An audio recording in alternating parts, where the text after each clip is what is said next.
रगनी का हवाला शहीद आजम भारत के शेर दिल नेताजी सुभाष चंद्र बोस, जिसको आज हिंदुस्तान का बच्चा बच्चा बड़ा प्यार करता है, बड़ा सलाम करता है। हिंदुस्तान का कोई बच्चा ऐसा नहीं होगा जिसकी जगह पर सुभाष चंद्र बोस का नाम ना आता हो, जो सुभाष चंद्र बोस के नाम को नहीं जानता हो, क्योंकि उन्होंने ऐसा काम किया कि हिंदुस्तान का बच्चा बच्चा उनके नाम को जानता है। सज्जनों, बात कम लोग बताते हैं, बताता चलो।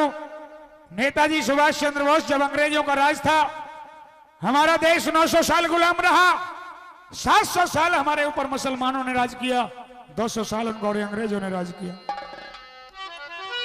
और अंग्रेजी राज में हम हिंदुस्तानी हिंदू जो कि अपनी मन मर्जी का कोई भी कार्य नहीं कर सकते थे, उनकी इजाजत के बगैर कोई काम नहीं होता था। जब जब भी नेताजी सुभाष चंद्र बोस अपने उन अंग्रेजों के विरुद्ध कोई बात, कोई लड़ाई छेड़ते, अंग्रेजों का शासन था, मन मर्जी करते थे, सुभाष चंद्र बोस जी को जेल में बंद कर दिया करते थे। 11 बार नेताजी जेल में बंद हुए, और फिर उन्होंने जब आखिरी बात उठाई तो आखिरी बात इंकलाब का नारा दे करके बात उठा दी और कह दिया कि ये बात एक ऐसी आंधी होगी, या तो हिंदुस्तान में हिंदुस्तानी रहेंगे या हिंदुस्तान में ये गोरे अंग्रेज रहेंगे। सजना, इस बात का पता जब अंग्रेजों को लगा, अंग्रेजों ने कहा कि भाई अब इसका इंतजाम करना चाहिए। नेताजी सुभाष चंद्र बोस को जेल में बंद कर लिया और लिखित रूप में सजा भी सुना दी कि नेताजी सुभाष चंद्र बोस को सजाए उम्र कैद,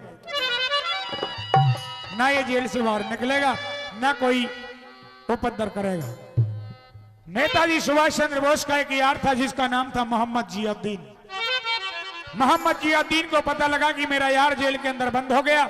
मोहम्मद जियाउद्दीन को रात और दिन नींद नहीं आई, जेल के दरवाजे पर गया, पहरेदारों से मिला, पहरेदारों से मिलकर के पहरेदारों को एक 5 रुपए की रिश्वत दे करके 5 मिनट का समय नेताजी बोस से मिलने का ले लिया, और उस 5 रुपए की रिश्वत में 5 मिनट लिए, जेल के अंदर गया, नेताजी को प्रणाम सलाम किया और नेताजी से कहा कि जल्दी से अपने कपड़े तारो, मुझे दो और तुम मेरे कपड़े पहनो। मोहम्मद जियाउद्दीन ने अपने कपड़े तार करके नेताजी को दे दिए और नेताजी के कपड़े मोहम्मद जियाउद्दीन ने पहन लिए। मोहम्मद जियाउद्दीन नेताजी का भेष बना करके जेल में रुक गया और नेताजी सुभाष चंद्र मोहम्मद जियाउद्दीन के भेष बना करके जेल से बाहर हो गए। सोचने लगा कि अब भारत में गुजारा नहीं होगा, अपने लत्ते कपड़े ठाए, रात को 2 बजे सोच रहे हैं कि भारत आजाद हो तो हो कैसे। रात्रि को जब चुपके से उनकी भाभी ने देखा कि नेताजी बोस और 2 बज रहे हैं और अभी जाग रहे हैं, कुर्सी पर बैठे हैं, सोच रहे हैं, बेरानी क्या सोच रहे हैं। उनके पास आई और कहने लगी, नेताजी बोस तुमने जूते भी पहन रखे हैं, तैयारी भी कर रखी है, लत्ते कपड़े भी अपने बैग में रख रखे हैं, सोए भी नहीं, कहां जाने की तैयारी की भाभी? मैं सुबह दिल्ली जाऊंगा, दिल्ली से फ्लाइट पकड़ जर्मन जाऊंगा, जर्मन में हिटलर की सेना में, जर्मन में हिटलर की सेना में जो मेरे हिंदुस्तान के जवान रहते हैं सबको इकट्ठा करूंगा और इकट्ठा करके भारत में उस दिन प्रवेश करूंगा जिस दिन अंग्रेजों की जड़ उखाड़ूंगा, अंग्रेजों का बच्चा बच्चा आगे होगा और भारत का हिंदुस्तान का हिंदुस्तानी अंग्रेजों पर डंडे बरसाता हुआ नजर आएगा। कि वहां से लाएगा क्या? कि वहां से तेरे लिए देवरानी लाऊंगा, कि किसी देवरानी लाओगा बावड़े, देसी पर अपने हिंदुस्तान की ले ले, हिंदुस्तान में शादी कर लेगे ना, विदेश जाऊंगा और विदेश से तेरी देवरानी लेकर के आऊंगा। सजना कहने लगी कि उसका नाम तो बता दे। बड़े गर्व से बताया नेताजी सुभाष चंद्र बोस ने, जो हिंदुस्तान की दुल्हन बनकर के आएगी, जो हिंदुस्तान की दुल्हन बनकर के आएगी, तेरी देवरानी बनकर के आएगी, जिसका नाम होगा आजादी। कहने लगी कि मेरे लिए भी ले आना कुछ, कि क्या? एक साड़ी ले आना, और साड़ी कैसी ले आना? आइए क्या बता दिया और क्या ले दिया।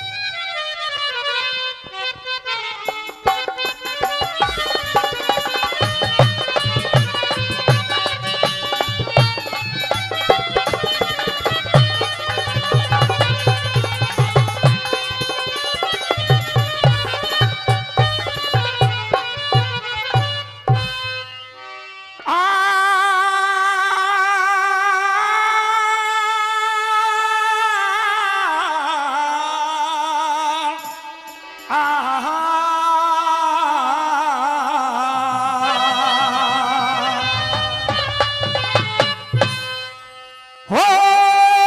रे जिसकी हो रे चमक निराली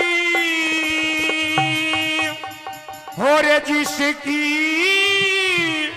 चमक है निराली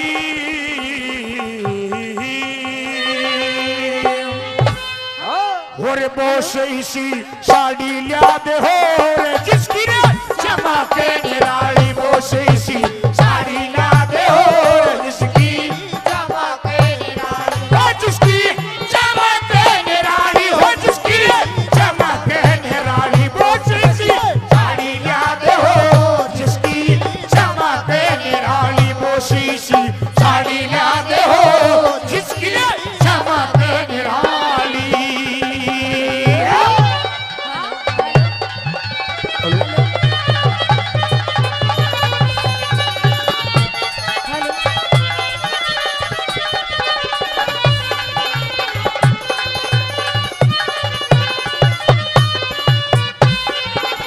और साड़ी ऊपर फोटो में भारत के सभी आर्य हो ऋषि दयानंद तिलक गोखले स्वामी शंकराचार्य हो गवर्नमेंट हाउस दिल्ली में राजगोपालाचार्य हो गवर्नमेंट हाउस दिल्ली में राजगोपालाचार्य हो रक्षा मंत्री भारत के रक्षा मंत्री भारत के बलदेव सिंह सरदार भी हो और राजेंद्र प्रसाद पटेल और गांधी वीर जवाहर भी हो और हंसते हंसते जेलों के अंदर पढ़ने को तैयार भी हो हंसते हंसते जेलों अंदर पढ़ने को तैयार भी हो काले पानी पहुंचाए काले पानी पहुंचाए रही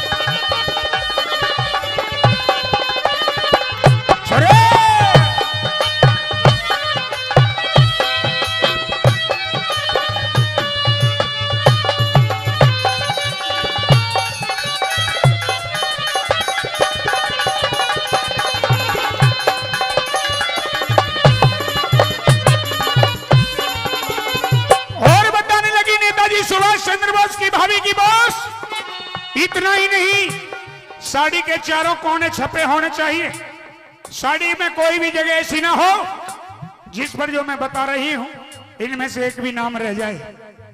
हमारे देश में बड़े बड़े देवी देवता हुए बड़े बड़े सत्यवादी हुए बड़े बड़े दानवीर हुए बड़े बड़े धर्म के राह पर चलने वाले राजा और महाराजा हुए सबका विवरण मेरी साड़ी में लिखा होना चाहिए और दूसरी कली में ये बता दिया।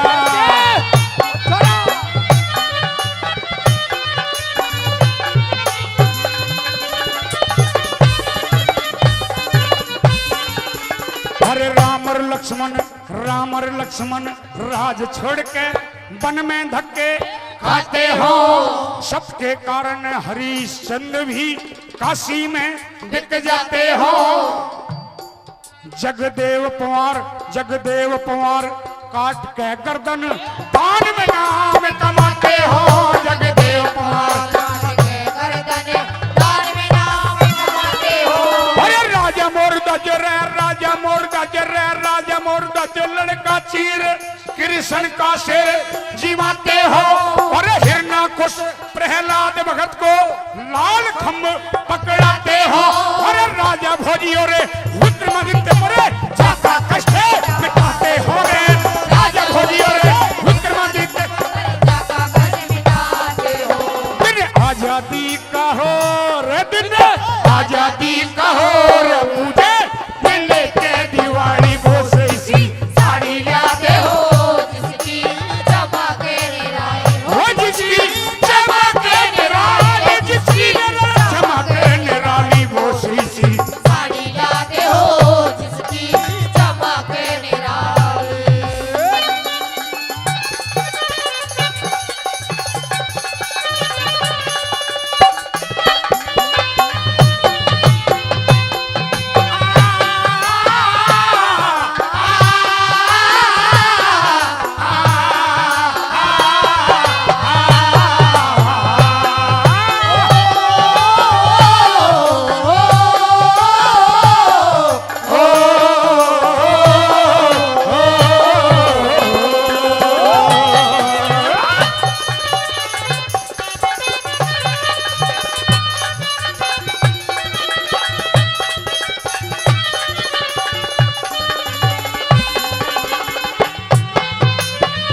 रागनी की तीसरी कली जो कहने जा रहा हूं, कोई हिंदुस्तान का ऐसा ही कोई इंसान होगा जिसे तीसरी लाइन को सुनकर के जिसका खून वो वाला ना लेता हो।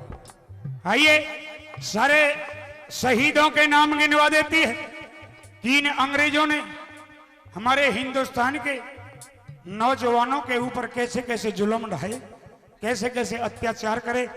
वो सारी कहानी ओपन होनी चाहिए ताकि हिंदुस्तान का बच्चा बच्चा पढ़े तो इनके कारनामों के बारे में भली भांति हिंदुस्तान के बच्चे बच्चे को पता लगे। आइए, तीसरी कली में कैसे गिनवाती है। और कल 23 मार्च जो शहीदी दिवस है, राजगुरु सुखदेव और भगत सिंह को जो 23 मार्च के दिन फांसी दी गई थी, तो मैं चाहूंगा एक बार उनको श्रद्धांजलि के रूप में जोरदार तालियों से श्रद्धांजलि समर्पित, जोरदार तालियों से कोटि कोटि नमन उस परिवार को, उन तमाम शहीदों को। और क्या बताया,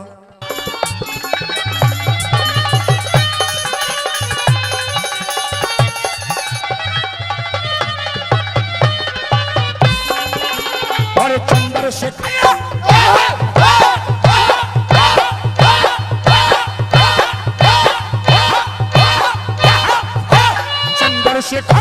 चंद्रशेखर आजाद विश्व मिले, चंद्रशेखर आजाद मिले, ऋषि बिहारी बोस भी हो, लाला लाजपत राय लाहौर में पिटता हुआ निर्दोष भी हो, राजगुरु डकर राजगुरु सुखदेव भगत सिंह मरते हुए में जोश भी हो, राजगुरु सुखदेव भगत सिंह मरते हुए में जोश भी हो, जलियांवाले बाग का झलसा, जलियांवाले बाग का झलसा डायर फायर करता हो, मेरे भारत का बदला लेने लंदन में से बिचरता हो, उस ऊधम सिंह की गोली से लंदन में डायर मरता हो, ऊधम सिंह की गोली से लंदन में डायर मरता हो, डायर मारिया आप मरिया रे, डायर मारिया आप मरिया गया ना, बार कतीर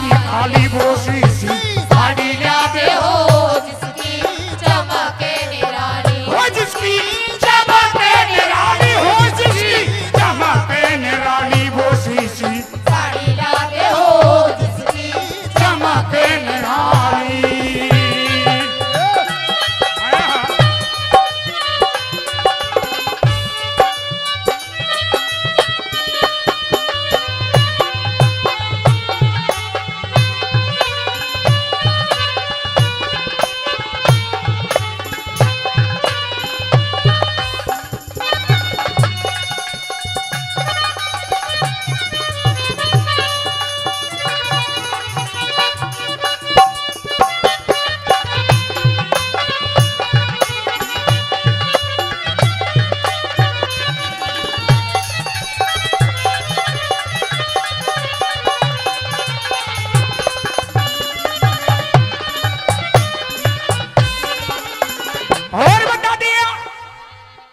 चंद्रशेखर आजाद और विस्मिल ऋषि बिहारी बोस भी हो, लाला लाजपत राय लाहौर में पिटता हुआ निर्दोष भी हो, और राजगुरु सुखदेव भगत सिंह मरते हुए में जोश भी हो।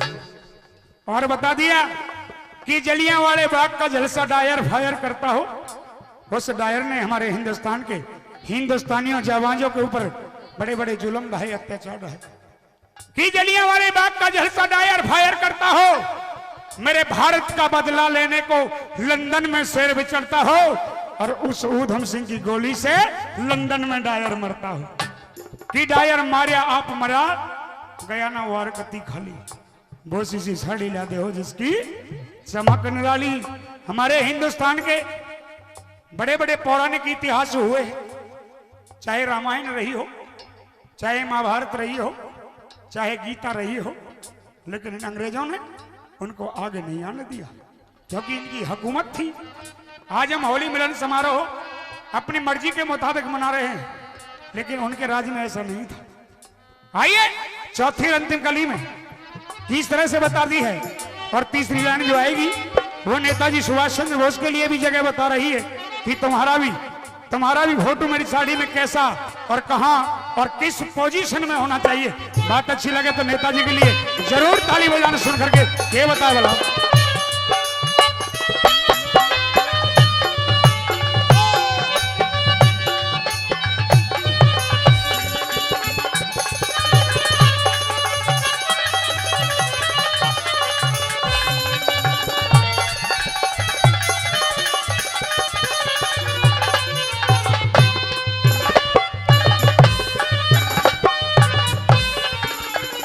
रामायण